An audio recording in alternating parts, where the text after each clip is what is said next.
Hello, my Bill 5000 Nation. How's everyone doing today? Hopefully, everyone's having a great day. If not, I hope it gets better from here. We are back with another MrBallen video. That's right. This one was titled, You Can't Go to National Parks Anymore. Fisting. Okay. Missing 411, Part 12. Yeah. Yeah. Okay. I'm excited to get into today's story. If you guys are excited as I am, please go ahead, turn them lights down low, put on something comfy, cup with something special. Let's get creeped out. I have a feeling it's going to be creepy. Let's get creeped out. Yeah. People are going missing in national parks and forests all over North America under baffling conditions. Yep. In some cases, people Aliens will and be Bigfoot. looking right at someone, they'll turn around, and when they turn back, that person's gone. Or people will go missing and then turn up again in locations that are impossible to get to. One man, a former police detective named David Politis, discovered that there were thousands of these cases and no one was looking into it. So he began looking into it and started putting all of his findings in a totally fascinating book series called Missing 411. On today's video, I'm going to highlight 3 Missing 411 cases about people who went camping and then things went horribly, horribly wrong. But before we get into those stories, if you're a fan of the strange, dark, and mysterious delivered in story format, then you come to the right place, because that's all I do, and I upload 3, 4, even 5 times every week. So if that's of interest to you, please offer your seat to the like button, and then when they go to sit down, pull the seat out from under them. Also, please subscribe to this channel and turn on all notifications so you don't miss any of my weekly uploads. All right, let's get into today's stories. Now, I am a firm believer that it is either aliens or Bigfoot or Sasquatches. And they're just weird, you know what I mean? Like sometimes these people go missing just weird ways and in weird places and out. It's not natural. It's not normal, okay? Yes, I know this is strange, dark, and mysterious, but I'm pretty sure we need to put in extraterrestrial-like as well. You know what I mean? And mythical. Yeah. Yeah. 1985, Kevin O'Keefe was a 36-year-old outdoor enthusiast that lived in Sacramento, California. He loved being out in nature, going hiking and camping, and in fact, he had always wanted to go camping in Alaska. By the summer of 1985, Kevin was actually doing research on areas in Alaska that he could potentially go camping, and he settled on this area called Glacier Bay National Park, which even by Alaskan standards is particularly wild and totally remote. Kevin planned to go camping on his own, so he decided he would need to take a class on how to survive the Alaskan wilderness because he's going to be out there by himself and he's chosen this place that's incredibly rugged. So he actually enrolled and participated in a class teaching you how to go camping. Hey, I learned everything I need to know about going camping in Alaska from watching the Outdoor Boys, bruh. Any of y'all ever watch that? It's a good little fucking YouTube channel, man. He goes to Alaska a lot. I think he's got family. Yeah, he got family up there. And, but yeah, I like watching that. Man, he does show you a lot of different ways, like, for you to stay safe. Like, there's a way where you can throw a bunch of wood on the rocks and heat the rocks up. That way you can stay warm. Like he does all kinds of shit. I really like it. And if you like homemade bread and honey butter, motherfucker eats a lot. I love honey butter, bro. In Alaska. I love honey. Then on September 20th of 1985, he flew from Sacramento to Juneau, Alaska, where he commuted his way up to Glacier Bay National Park. When he arrived at the park's headquarters, he went up and introduced himself to the park rangers that were working there. He told them he'd be over near the Wolf Point area, which was an area right against the water, and he said he was going to be here for about 3 weeks. He planned on leaving on October 10th. So everybody who works there is aware that there's this guy, Kevin O'Keefe, who's going to be by himself for almost 3 weeks camping near the water. No one in Kevin's family or any of the park rangers heard from Kevin for the next couple of weeks. But the whole point of this trip was basically to escape reality and go live in nature for a few weeks, so no one's raising any red flags. A few weeks later, on October 8th, which is 2 days before Kevin said he was planning to leave the park, which he told park rangers and they knew he was there, a couple of park rangers were in a boat patrolling some waterways around Wolf Point, which is the area where Kevin was camping. The The Rangers decided to take a bit of a detour to get inside of Wolf Point and actually check in on Kevin and just see how he was doing, because they knew he was out here by himself. They're making their way down, and as they turned this last corner where they could finally see Kevin's sight, immediately they knew something was wrong. The first thing they noticed was Kevin's tent was not in the area that it was supposed to be in. There was kind of a designated spot on the soil where you'd place your tent, but his tent was actually down a few meters on this beach that butted up against his campsite, and some of his gear was outside of his tent. Not strewn everywhere, but outside of his tent, like you had placed it outside. As they're looking at his tent, they realized that the top strut that kind of held the top of the tent together was folded down. It looked like it had broken right in the middle. They called out for Kevin, he was nowhere around, and they kind of rationalized what they saw. They thought, he's leaving in a couple of days. My guess is he's probably preparing his campsite for an exit. Maybe he went out to, go on a day hike or something. I'm sure everything is fine. So they leave and come back the next day just to double check. And when they arrive, there's been no change. The tent is still sitting down on the beach with that strut collapsed. His gear is sitting outside of his tent, like his sleeping bag and sleeping pad. And something else I noticed in a lot of these stories too, the like little ridge pole, the main little part of the tent that would hold it up, is always broken. I mean, I get it, any kind of, extraneous weight on it's going to bow it, too much water, too much snow, anything. I'm just saying, it's weird, okay? It's weird. It's clear that Kevin has not been to this campsite since the last time they saw him, which was 24 hours earlier. So now they're outright concerned, and they decide to launch a search for Kevin. They began flying little airplanes over the area where Kevin's campsite was and the surrounding areas. No sign of Kevin. They brought ground searchers with dogs onto his campsite. They're looking everywhere. No sign of Kevin, but they did discover at his campsite that virtually all of the equipment you would expect to be at a campsite in Alaska of someone who's staying there for a few weeks, well, it was all there. Okay, so he brought enough food to last him 13 days then, right? You would guess. He's going to have trash there somewhere. How long has he been missing, though? Like, has he been missing since, he went to bed that night and got up the next morning gone? You know what I mean? That sounded stupid, but you know what I mean? Like, and I know everyone eats different amounts of food and they eat differently and stuff like that, but you would still be able to see how much food he has left, how much food he has used, and kind of be able to guesstimate, right? Because you're going to take it easy on your stuff at first, especially if it's like a lot of backpackers meals, because you want to make sure it lasts. If you run into any problems, anything like that, you want at least, a extra week's worth of food and all that good shit.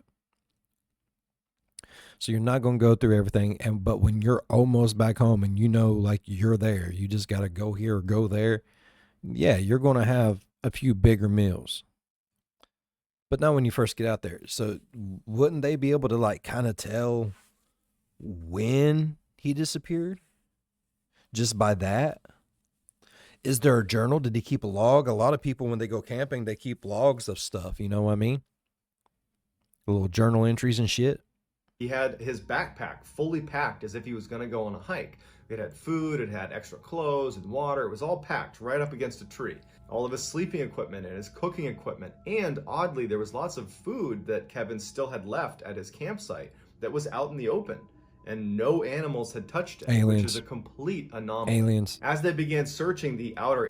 It's not Bigfoot. If animals won't even go in there and eat that food, that's aliens, bro. Animals don't like the smell of aliens. They see what they do to the cows. They see what they do to people. That's a lot of murder and butthole stuff. You know what I mean? Animals don't want no part in that butthole stuff. Yeah. But no, I mean, think about it. Okay, if it was like a Bigfoot or something, yeah, other animals are going to be scared of a Bigfoot. But once Bigfoot's gone from that area, they're going to go in there and they're going to grub down on whatever's left. And Bigfoot ain't going to care. He's going to be like, hey, I ate what I wanted. They had that Jack's Lynx, bro, and I got it. But like, think about it. We don't know what aliens smell like. We don't know what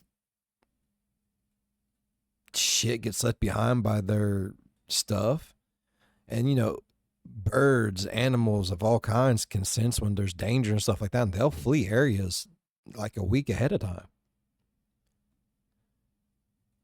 So who's to say that like they don't smell something? They're like, no, that's not from here. That's not right. That is bad. That is evil. That is demon. That is sky demon. I don't want no part of that. I'm not going over there. That makes sense. Bigfoot smells like them. They're gonna be like, bear's gone. Let's go eat. You know what I mean?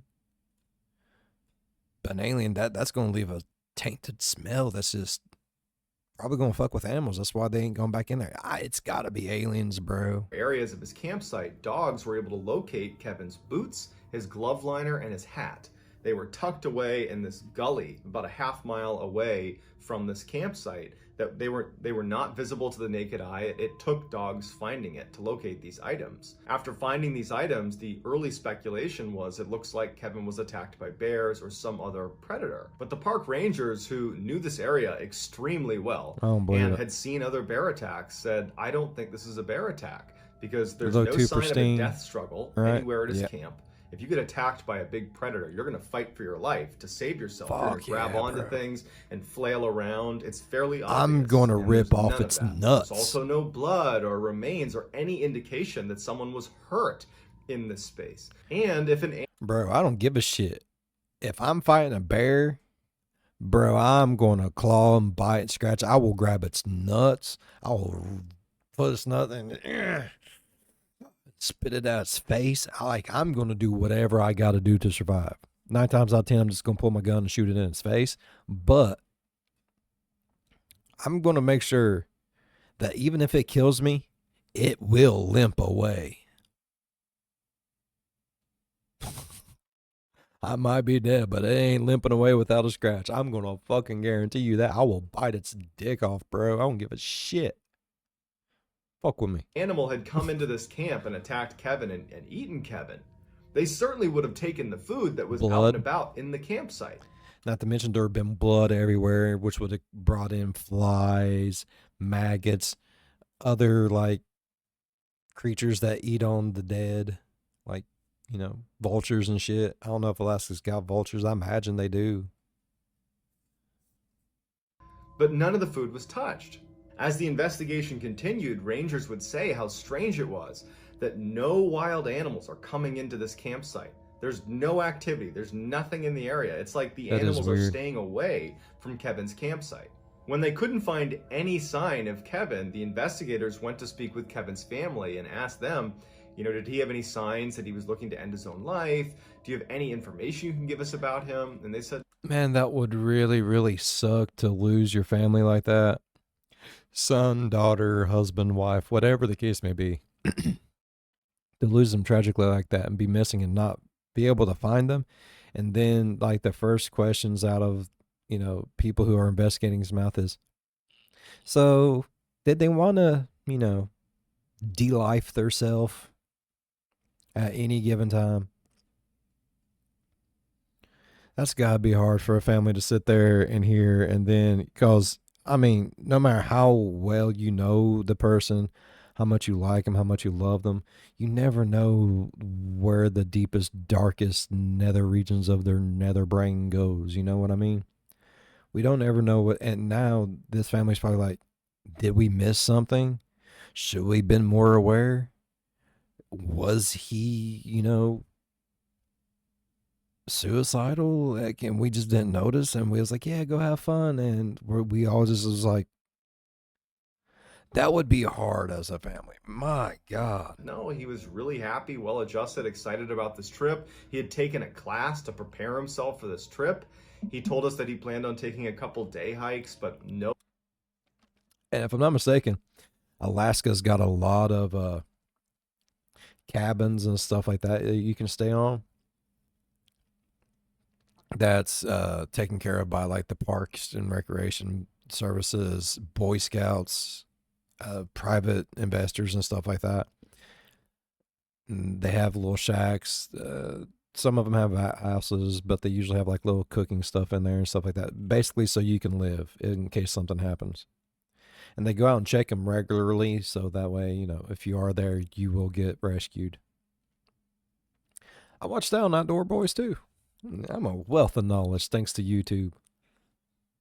Overnights, and he had no plans to meet other people while he was there. He was just looking to be on his own in nature.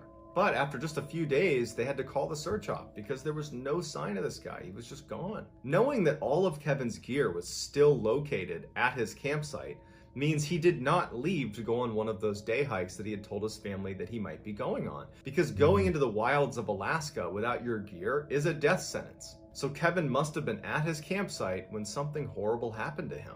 But we know it wasn't an animal attack because there was no sign of that and no animals were coming near this campsite. So if it wasn't an animal attack, then what was it that caused his tent to shift down to the beach and have his gear strewn about on the sand and have his boots and glove liner and hat be located a half-mile away in some gully? And where's Kevin? Space, the final frontier. In 2000, Patrick Whalen was 33 years old, and he was described as being an outdoor enthusiast, bordering on full-blown survivalist. He had hiked thousands of miles across the Pacific Crest Trail and had spent hundreds of hours camping inside of national parks, in particular the Glacier National Park in Montana. That was his absolute favorite place to go. In fact, he spent so much time there that the park rangers recognized him and knew him by name. On November 2nd, 2000, Pat was driving in Kiowa Junction in Montana when he hit a deer.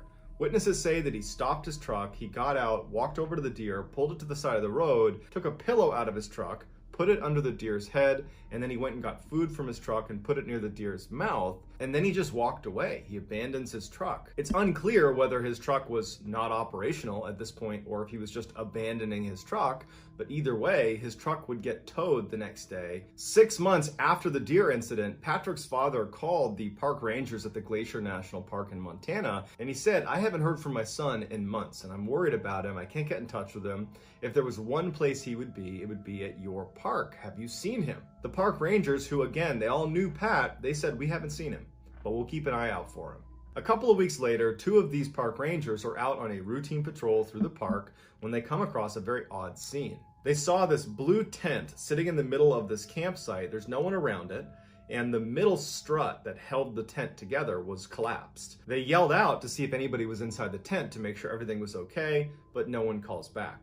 They walk over to the tent itself, and they can tell that this tent has been out here for some time. It looks very weathered and sun-bleached, but there's no tears in the fabric, and all of the zippers are shut. When they opened up the tent, there was no one inside, but there were all the things you would expect to find inside of a tent at a campsite. Water, food, stove, boots, clothes, it's all in there. But again, the tent is collapsed, and based on the pattern of sun bleaching on the outside, it had been collapsed for some time. When the park rangers filed their report about what they found, they noted that it was really odd that no animals had ransacked this tent, because clearly it had been sitting here unoccupied for a while and there was food in the tent, but no animals had touched it. Authorities show up and they begin searching the area for Pat. There's the little ridge pole, the main support pole. The main support pole gone. Animals not going up in there. Let me guess, all the food's still there. All the stuff's still there. Everything's pristine cause fucking aliens. Telling you, bro. no sign of him. They bring out cadaver sniffing dogs. They don't pick up any scent. One of the issues they were up against was they had no idea how long it had been since he had arrived here and then subsequently disappeared, because they actually went to the tow yard where he had had his truck towed following hitting that deer 6 months earlier, and his truck was still sitting in the tow lot. So he hadn't claimed his truck. That was 6 months earlier, and here we are, and there's this tent in the middle of the woods, and we have no idea where he is. But the most interesting and terrifying thing that was discovered was inside of his tent, there was an empty buck knife case. So the sheath was there, no knife. David Paulides offers a very interesting theory about why it was there. He suggests that while Patrick was living at this campsite, he must have been in his tent one night and he hears something outside of his tent that apparently was formidable enough that he felt the need to take his knife out and go out into the open to confront it. He gets out, The mosquitoes were very bad in that area, so he probably hopped out, zipped his tent shut for a minute. He's standing there with his knife to confront whatever this is, and then he doesn't go back into his tent. Whatever was out there apparently got the best of Pat. But we can't just say he was attacked by an animal, because there was no blood, there was no remains, there was no sign of a death struggle in that campground, and the food that was in his tent was untouched. No animal had tried to rip open the tent to get to the food, something that animals do after they attack people at their campsites. So the million-dollar question is, if it wasn't a wild animal that he was getting out of his tent with his knife to confront, then who or what was it? And where's Patrick? Space with the other dude. In April of 1976, 19-year-old with a long ET finger in his boom hole. ET phone home. Long distance in booty. Meow, meow, meow, meow. Why? Sorry, I don't know why it's looking like I'm rubbing your nipple, MrBallen. I apologize for that, sir. Should have asked for permission first. But no, seriously, like, think about both of the poles from the top messed up, nothing else on the tent. Food's still there. Animals ain't going up in there. Body's gone. No struggle. No blood. No nothing. That's shady. That's fucking aliens. Stephen Thomas was asked by his good friend Bruce Weber if he wanted to join Bruce and Bruce's 4 other friends on a hike in New York State. Bruce. Steve didn't know these 4 others, but he really liked Bruce and he loved hiking, so he agreed to go. The mountain they were going to climb was Mount Marcy. It's one of the biggest mountains on the East Coast, and it's very rugged, it's very windy, the temperatures drop dramatically towards the summit. It's a dangerous place unless you treat it with respect. On the morning that Steve was leaving for this hike, his mother told him that she had a bad feeling about the hike and that maybe he should just cancel, because it didn't seem like a good idea to be hiking such a rugged mountain. Always listen to your mama. No. But Steve, who had a lot of experience hiking, said it was totally fine, he was eager to go, and that he would see her in a couple of days. On April 12th, 1976, the 6 men are making their way up Mount Marcy, and they get... Look, I'm going to go ahead and tell you, ladies, gentlemen, children of all ages, always listen to your mama. Mama knows, bro. Your mama knows. Near the summit by about 3:30 p.m. in the afternoon, and even though they could have pressed on and made their way up to the summit, they were all really exhausted from the trip so far, and they decided they would make camp where they were and they would attack the summit the next day, and they were all eager to do that, with the exception of Steve. Steve didn't want to stop. Steve was sitting in Bruce's tent looking at the map of Mount Marcy, and he said to Bruce, "Hey, do you want to go for a quick walk with me? I just want to walk up the path a little ways." And Bruce was like, "No, man, I'm tired. Let's just go tomorrow." And so Steve just continued to stay up looking at this map. He made tea for himself, and at some point, he folded the map up and said, "Hey, Bruce, I'm just going to walk up the path a little ways. I'll be right back." Bruce told Steve this was a bad idea. Don't go up there on your own. The temperatures are dropping. It's getting dark. It's windy. It's just a disaster waiting to happen. Plus, we're all going to be up there first thing in the morning, so there's no reason to go up right now. But Steve was like, I just don't want to sit here. I'm going to just go. So Steve begins to walk out. The other hikers that he didn't know too well are like, "Hey, man, just stay here." But again, Steve's not listening, and Steve continues up the trail. When Steve left, he must have thought he was only going to be gone for a few minutes, because he threw on a rain jacket, this yellow rain jacket, over a t-shirt and pants, because he'd been sitting in a warm tent. He just threw on a jacket, and he left his backpack. He just walked out with no supplies and began walking up this trail. At the time Steve was walking down that path, the snow was very hard packed, so it was easy to walk on, and there was a full moon, so there was great visibility. So it was a good night to be doing what Steve was doing, albeit if it had just been for a few minutes. So as Steve is... I mean, I get that it was a good night, but the more clear it is, the more clear of a night it is, the colder it can be.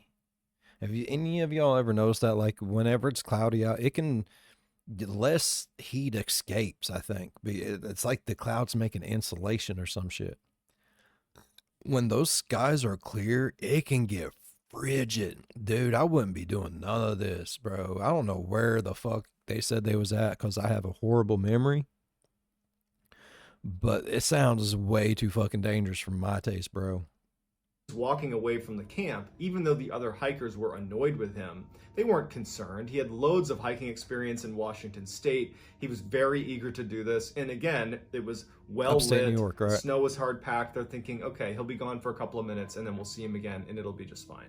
After about an hour, it was dark and the temperatures are now well below freezing and Steve has not come back yet. And he was not dressed for the sub-freezing temperatures. So the hikers walk a little ways down the path and they're yelling out for Steve, but there's no response. They decide that they have to go up the path and look for him because the conditions are gonna kill him if he doesn't come back and get in his tent soon. When they go back to their tent to get some of their equipment to go make this trek to go find Steve, one of those 4 hikers that Steve did not know particularly well had brought his dog along for this hike, which apparently he always did. This dog was highly energetic, went everywhere with this guy. He loved hiking. Anytime the dog could go out and go run around, it would do it in a heartbeat. And when this hiker went in his tent to not only get his own gear, but to get his dog and bring his dog with him to go look for Steve, the dog refused to leave the tent. In fact, it cowered in the back of the tent and acted like it was scared of something that was outside of the tent. The dog's owner would tell investigators later that he's never seen his dog act that Aliens. way. He was acting scared of something to the point where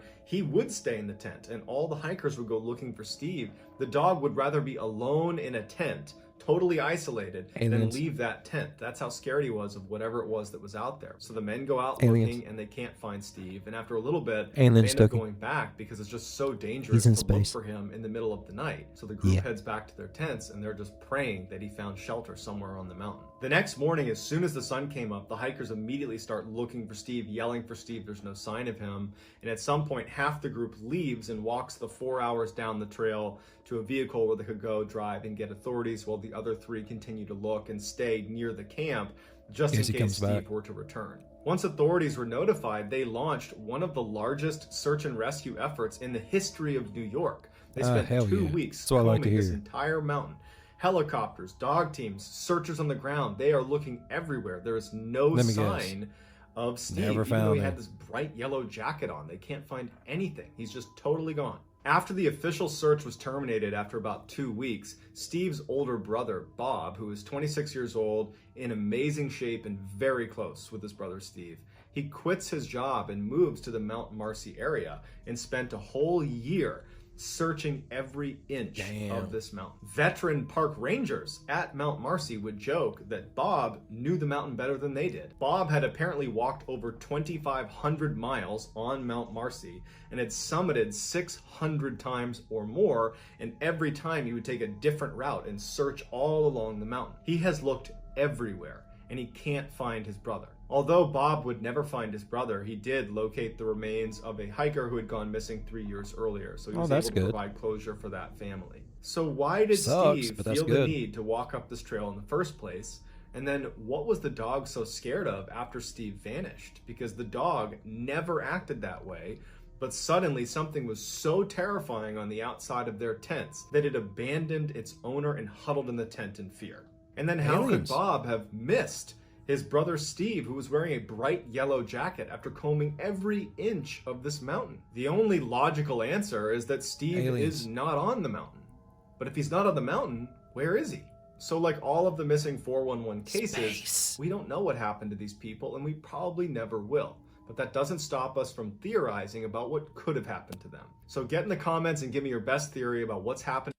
Fucking aliens, MrBallen. Fucking aliens. Aliens. All right, I really enjoyed today's story. I'm pretty sure all 3 of them was aliens. You can take that shit to the bank, bruh. All right, I really enjoyed today's story. If y'all enjoyed today's story as much as I did, please go down there, leave a thumbs up. It really does help the channel grow. While you're down there, going over, slap that subscribe button, become part of the Built for 1,000 Nation. We do some crazy shit here, bro. If you want to know when that crazy shit happens, ding that bell. It might work for you, it might not, but if it do, jump in on one of my premieres, go over in the live chat and be like, hey, Bill, tell you something that ain't lost. That ding you just smacked me with. Oh! Leave a like and dip. That's all you got to do. As always, be good to one another. I'll see you in the next one. Bye-bye. Now, yeah, I'm pretty sure it was aliens. Like, I mean, if it was Bigfoot, you'd see big feet prints everywhere. But aliens, bro, like, they just suck you right up. They suck you this way, they suck you that way. They suck the life right out. I'm just, man, I got fucked up so fast. But they will. they'll suck you.